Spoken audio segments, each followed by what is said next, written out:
ताई,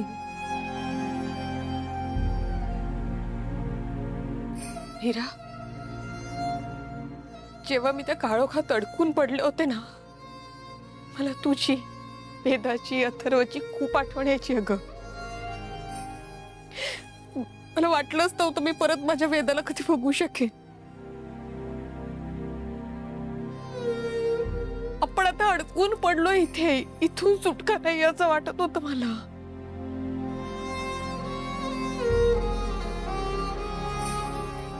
ताई, महागौरी मातेचा आशीर्वाद आहे म्हणून तू तिथून सुटलीस. आणि बघ ना, आज सुद्धा तू वेदाला पाहू शकतेस ते महागौरी मातेमुळेच. खरंय मीरा तुझं. मला ना कधी कधी वाटतं मी खूप भाग्यवान आहे अगं. मी जिवंत नसताना सुद्धा माझ्या माणसांना पाहू शकते.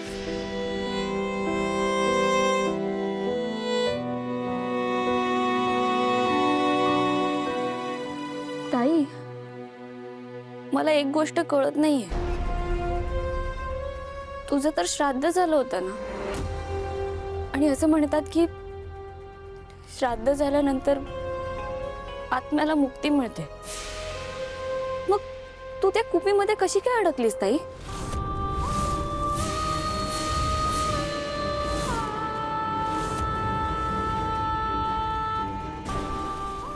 माया, नक्कीच त्या मायाने मला अडकवून ठेवलं असेल मीरा. म्हणजे अगं, तिने एखाद्या मांत्रिकाला सांगून मला अडकवून ठेवलं असेल. या आधी सुद्धा तिने असं केलंय. ही माया ना कधी सुधारणारच नाही, म्हणून ना मी तिच्यावर नेहमी लक्ष ठेवून असते. कोणावर लक्ष ठेवायचं?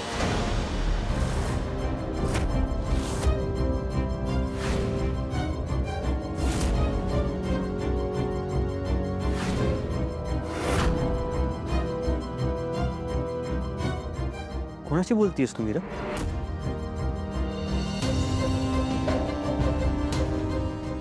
मी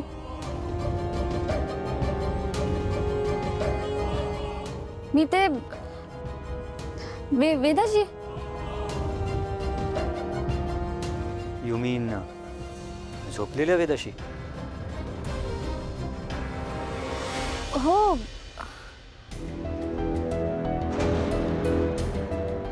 ते लक्ष देत होते. कधी कधी वेदा नाटक करते ना झोपायचं, झोपलेलीच नसते, म्हणून बघत होते फक्त. वेदा, इट्स ओके, राहू दे, झोपू दे तिला.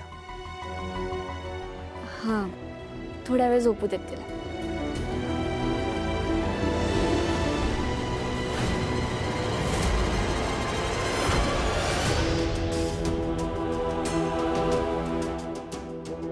अहो, नाही उठवते मी तिला. ऐकलं मी तुमचं.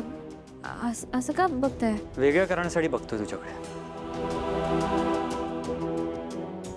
वेगळं कारण?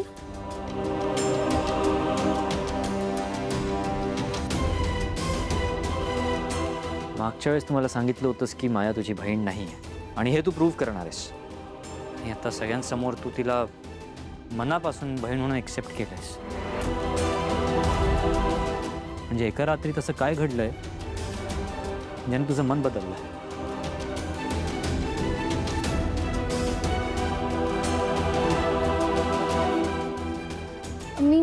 मी सांगते ना तुम्हाला. तुम्ही पटकन अंघोळ करून घ्या ना, आज दसरा पण आहे, उशीर नको व्हायला. म्हणजे तू आत्ता मला सांगणार नाहीस ते? मी म्हणाले ना तुम्हाला, मी नक्की सांगेन तुम्हाला.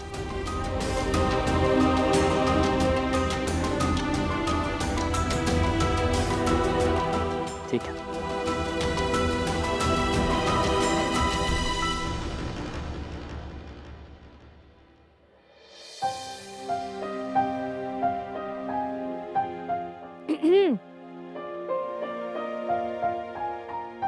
अथर्व, ऐकतात आता तुझं?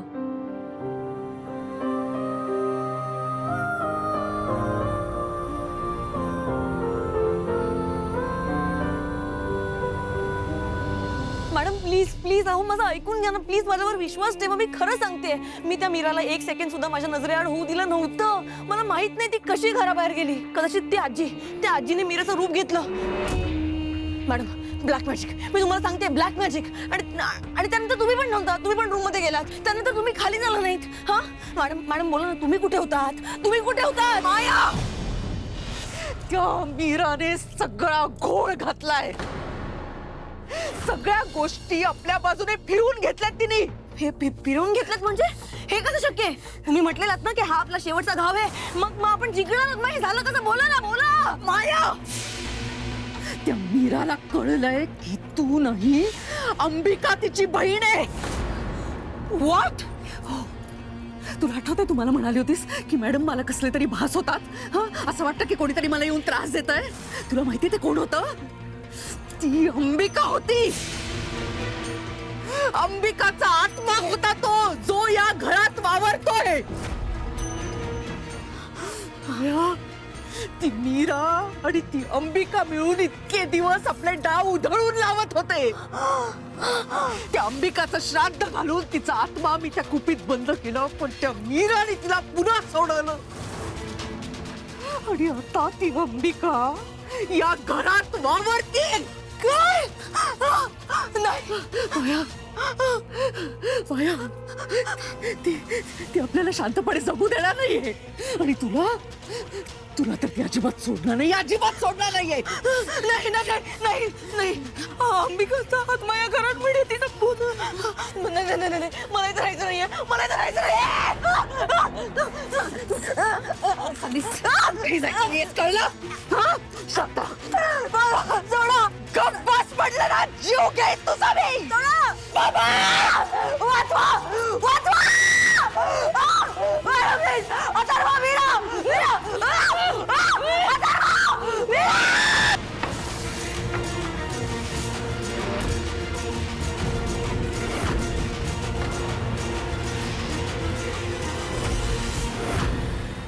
आई,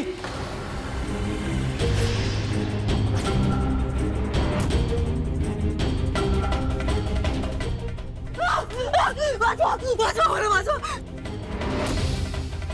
प्लीज. ही बाई, हिने सगळं केलंय. अंबिकाचा आत्मा, अंबिकाचं भूत आहे घरात. आणि या भूताला हिने काहीच केलंय. हे या सगळ्या मागे प्लीज वाचवा वाचवा मला. आई साहेब, तुम्ही माझ्या ताईच्या आत्म्याला का कैद केलं होतं?